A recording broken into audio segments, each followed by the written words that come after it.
안녕하세요. 윤희입니다. 수많은 책을 만나지만 정원만큼 정성스레 도착한 책은 없었습니다. 사전적 의미의 정오는 고요하고 평온함이란 의미로 따스한 정이 오가는 사회가 되길 바라는 도서출판 클북 한주은 대표님의 편지에서 그 의미를 읽을 수 있습니다. 저자 조신영님은 자신의 베스트셀러 고요한 마음 출간 이후 한 글자도 쓸 수 없었다고 합니다.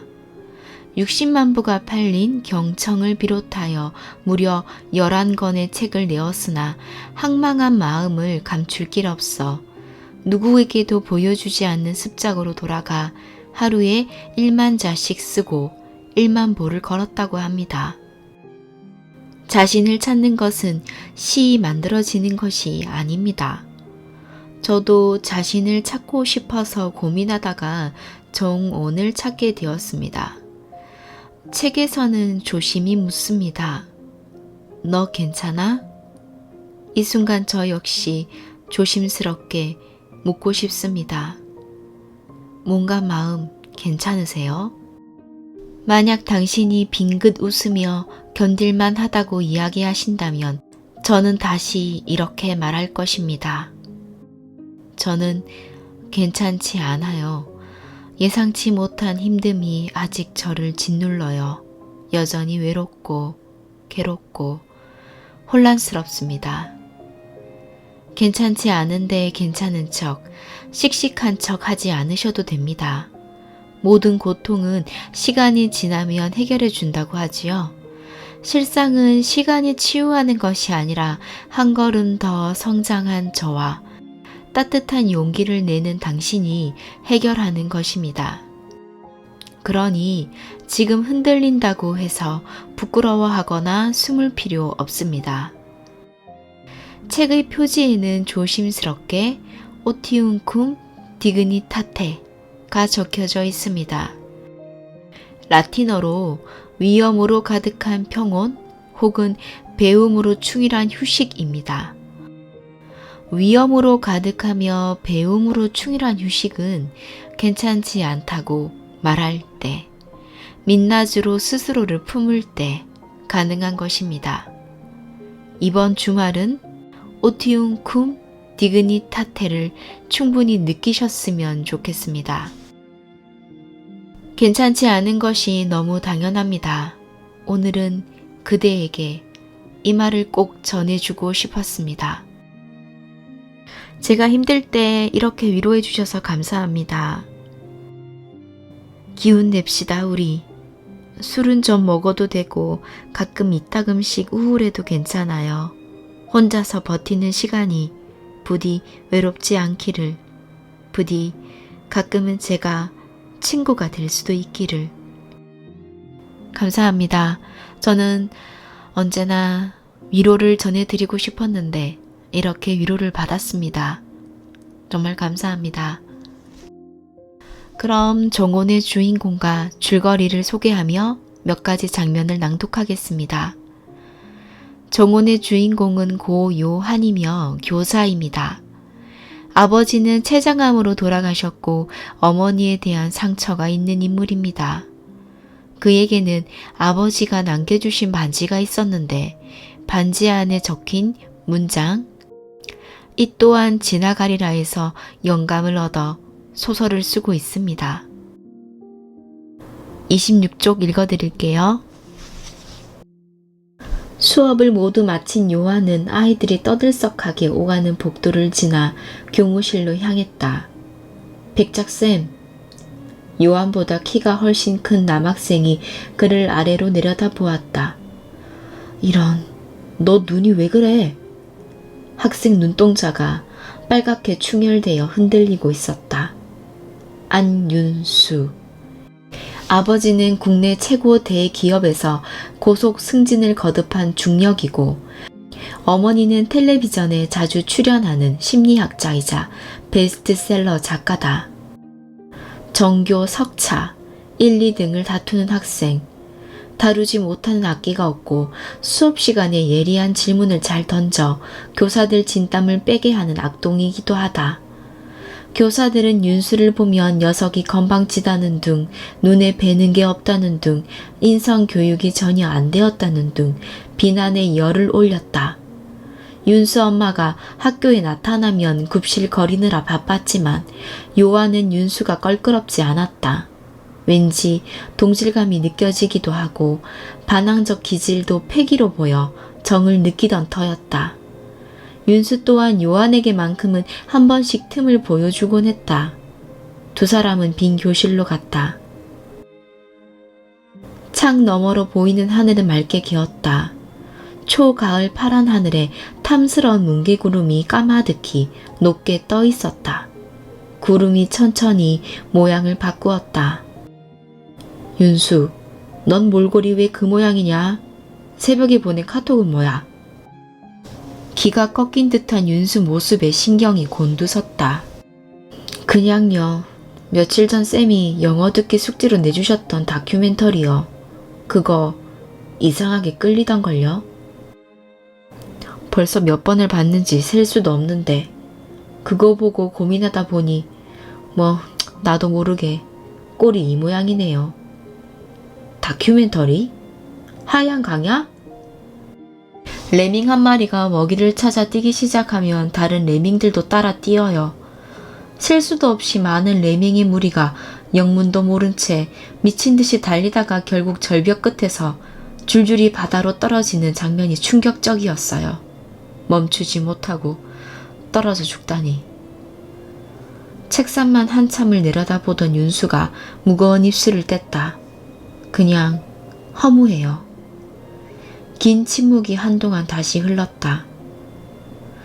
이렇게 미친 듯 돌아가는 세상에서 나까지 한 마리 레밍이 되어 달려가는 꼴이 우습잖아요. 무슨 의미가 있나 싶어요. 왜 갑자기 그런 생각을 하게 됐어? 윤수는 한참 후에야 입을 열었다. 아빠는 부사장 승진을 눈앞에 두고 있죠. 돈 잘 벌어요. 하지만 그자가 얼마나 불안에 떨고 있는지 저는 알아요. 지킬 박사와 하이드 꼴이죠. 집에만 오면 독한 술을 마시고 하루도 거르지 않고 허리띠로 엄마를 패요. 엄마는 얼굴만은 때리지 말아달라고 사정해요. TV에 출연해야 하니까. 그렇게 맞으면서 이혼도 못해요. 레밍처럼 무작정 달리고 있는 거예요. 엄마는 그럴수록 더 일에 매달리고 제 매니저 역할에 집착하죠. 무언가 그럴듯한 이야기를 해줘야 한다는 생각에 요한의 머리가 복잡해졌다. 윤수는 감정의 둑이 터진 것처럼 마구 쏟아냈다. 백작쌤, 저는 레밍같이 앞만 보고 달려가는 인생을 왜 살아야 하는지 모르겠어요. 자신이 없어요. 저도 그자처럼 잔혹하게 변할까봐 무서워요. 다시 긴 침묵이 이어졌다. 요한은 윤수 눈동자가 흔들리고 있다는 사실도 모른 채 설득을 시작했다. 인간은 벌어진 사건으로 인해 고통을 받는 것이 아니라 그것을 받아들이는 관점으로 인해 고통을... 쌤, 이제 그만 가봐야겠어요. 견디기 어렵다는 듯 윤수가 말을 끊었다. 요한이 눈을 동그랗게 떴다. 그래? 진짜 중요한 이야기는 아직 시작도 못했는데. 바빠? 힘없이 걸어가는 윤수 뒷모습을 보며 요한은 허탈한 표정으로 음료수를 들이켰다. 교실 문은 닫는 소리와 동시에 요한은 움찔하며 허리를 숙여 오른손을 명치 아래에 갖다 댔다. 다시 통증이 몰려왔다. 악마의 손이 창자의 양쪽을 붙잡고 어디까지 늘려야 끊어지는지 실험이라도 하는 모양이었다. 간자놀이 혈관이 불끈 튀어나오고 이마에 식은땀이 맺혔다. 며칠 뒤 요한은 충격적인 소식을 듣게 되었습니다. 바로 윤수의 투신 소식. 새벽 6시 윤수는 요한에게 문자를 보냈습니다. 더 달릴 힘이 없어요. 백작쌤, 이제 그만. 윤수는 다행히 목숨은 건졌습니다. 그럼에도 요한은 윤수의 메시지를 챙겨보지 못했다는 죄책감에 빠져듭니다.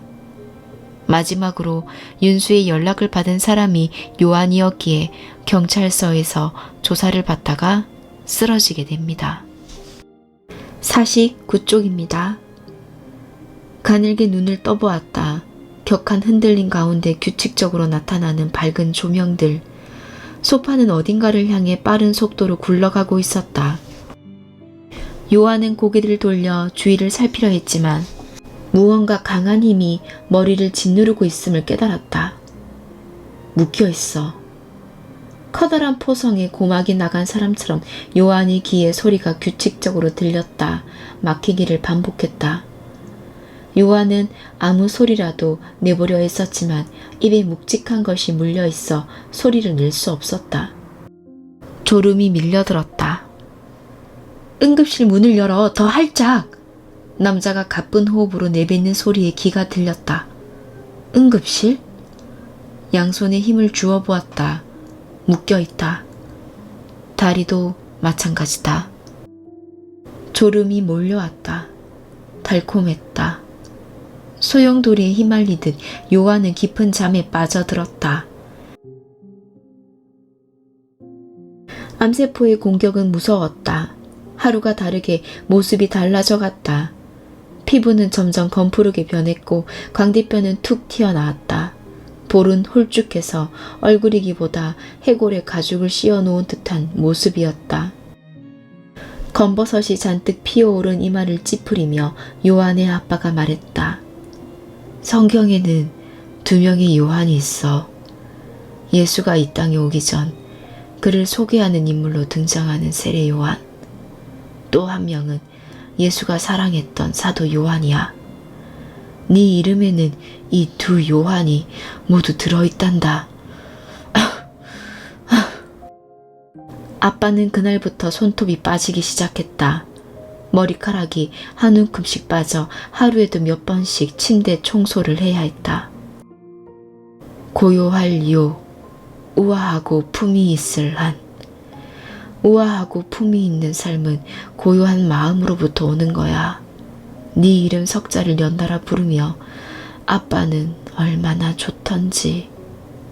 고요한, 고요한. 아빠는 왜 그렇게 고요한 마음을 바란 거야? 아빠가 침대 머리에 등을 기대어 앉았다. 목이 마르구나. 요한이 생수를 건넸다.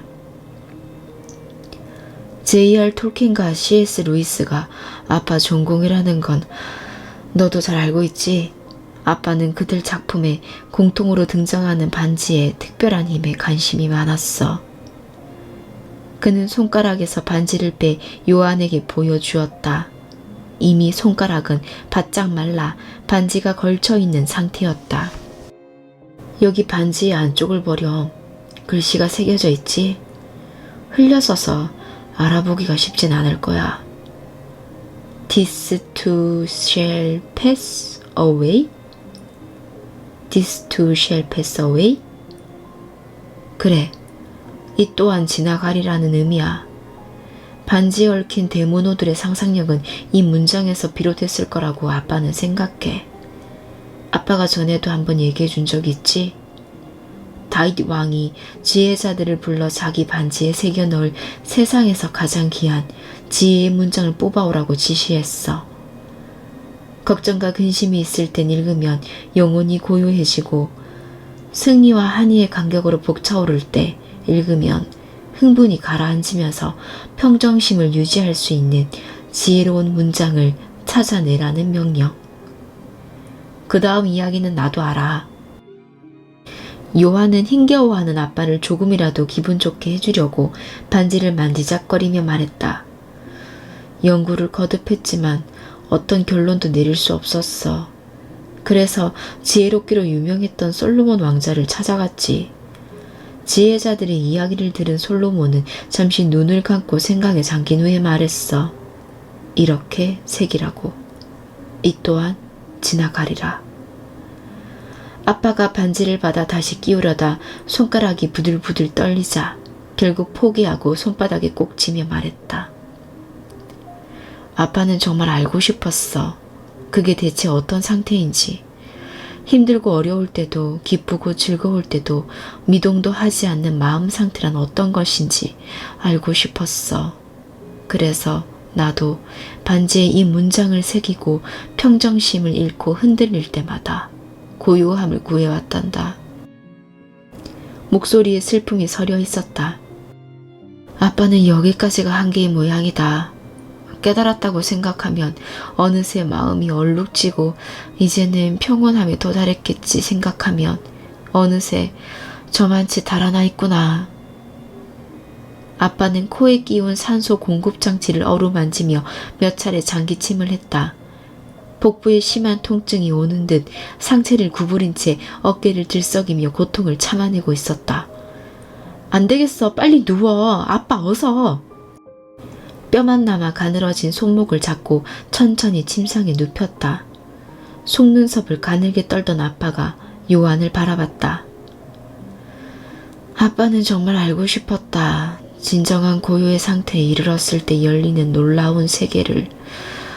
그런데 동공이 열리고 눈이 튀어나올 듯한 기이한 모습으로 사지를 부들부들 떨기 시작했다.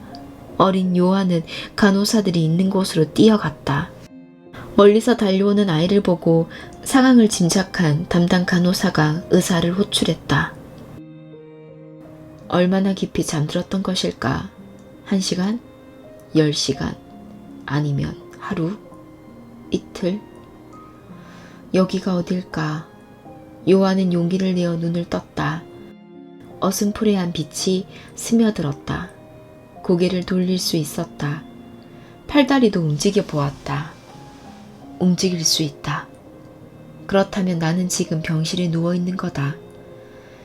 경찰서에서 수사관과 이야기를 나누다가 갑자기 필름이 끊겼고 요한은 미간을 찌푸렸다.